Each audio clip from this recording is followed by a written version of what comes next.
Dear students, ये M com ABST previous की class चल रही है। इसमें मैं इंटरनल रिकन्स्ट्रक्शन आप लोगों को करा रहा हूँ। इंटरनल रिकन्स्ट्रक्शन के मैंने 2 पॉइंट बताए थे, अल्ट्रेशन इन शेयर कैपिटल और reduction in share capital. Alteration in share capital में भी 5 पॉइंट मैंने बताए थे आपको, 3 पॉइंट मैं डिस्कस कर सका हूँ। नेक्स्ट 4th पॉइंट ये है कि वर्तमान अंशों का कम मूल्य वाले अंशों में उप विभाजन, यानी सब डिवीजन ऑफ शेयर्स। क्या है? Sub division of shares. जैसे मान लीजिए कंपनी का 100 रुपीज़ का शेयर है, यदि कंपनी उसको 10 रुपये में कन्वर्ट करना चाहती है तो ये कहलाएगा सब डिवीजन ऑफ शेयर्स। कभी कभी कंपनी के शेयर की वैल्यू बहुत ज़्यादा बढ़ जाती है तो कोई व्यक्ति उस शेयर को नहीं बाय कर सकता। जैसे एक शेयर भी खरीदना और उसकी वैल्यू 5,000 है तो उसको ख़रीदने में थोड़ी तकलीफ़ होगी, इसलिए कंपनी ऐसी स्थिति में सब डिवीज़न कर देती है। 10 रुपये के शेयर को 1 रुपये में कन्वर्ट कर देना, 2 रुपये में कन्वर्ट कर देना, या 100 रुपये के शेयर को 10 रुपये में कन्वर्ट कर देना। इस तरह की सिचुएशन क्रिएट हो जाती है।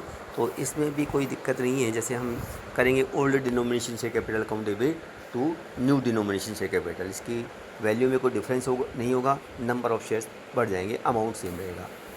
तो अपन जैसे ही कर दिया, इसमें 1000 शेयर कैपिटल अकाउंट होगी तो ओल्ड डिनोमिनेशन क्या हो गया, और 100 इक्विटी शेयर कैपिटल को हमने क्रेडिट कर दिया, ये न्यू डिनोमिनेशन में होगा। आपकी अमाउंट की वैल्यू सेम ही रहेगी, बस नंबर ऑफ़ शेयर कम हो जाएंगे। तो वो डिपेंड करता है कि आपने प्राइस कितनी कम की है।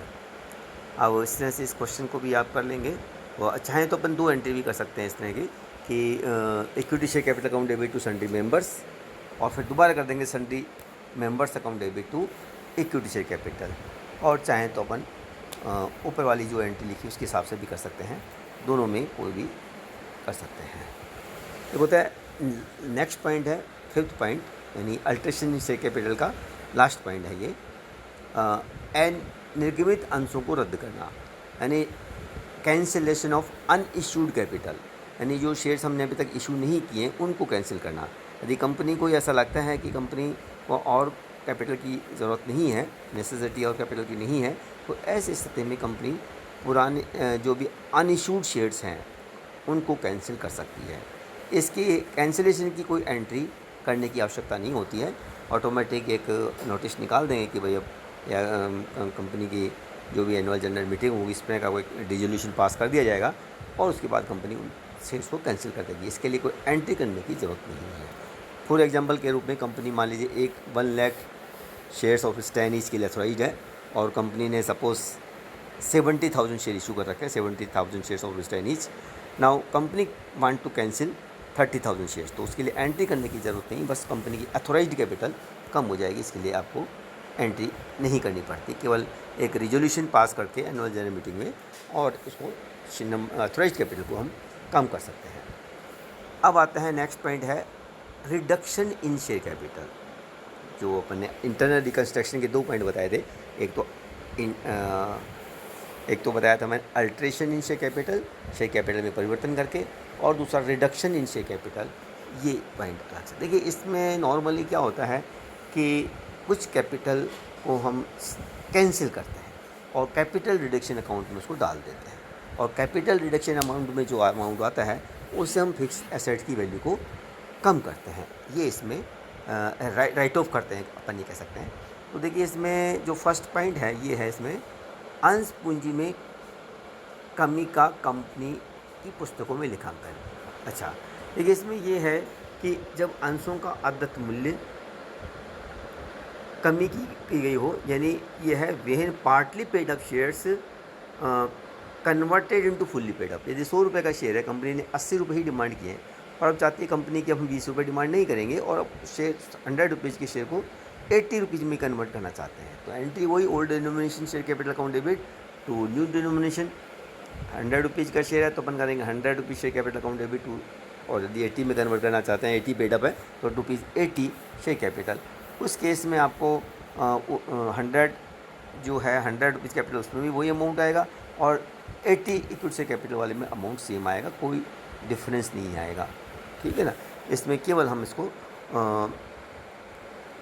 बस अब ये है कि अब वो शेयर 100 रुपये की जगह 80 रुपये का हो गया। ठीक है, ये चीज़ हो जाएगी इसमें। हालांकि इसमें कैपिटल रिडक्शन में अमाउंट में कुछ भी नहीं आएगा, इस अमाउंट इसमें यही एक एंट्री हो जाएगी। यानी 100 रुपये का शेयर को हमने 80 रुपीज़ का सही जो पेडअप था 80 रुपीज़ का ही पेडअप मान लिया और 80 रुपीज़ ही फुल्ली पेडअप मान लिया, यानी फेस वैल्यू को ही हमने चेंज कर दिया। नेक्स्ट पॉइंट है, जब आवश्यकता से अधिक अंश पूंजी को कंपनी द्वारा अपने सदस्यों को लुटाई जाए, return of share capital to the share holder. यानी 100 रुपीज़ का शेयर है ना, और कंपनी फुल्ली पेडअप हो गया वो शेयर, और कंपनी चाहती है कि अब उसको 80 पेडअप ही कर दें, यानी 20 रुपीज़ शेयर होल्डर्स को लौटा दें। तो एक सिचुएशन ये भी हो सकती है। तो अपन करेंगे old denomination share capital account debit to new denomination, और डिफरेंस का amount to sundry share holders कर देंगे।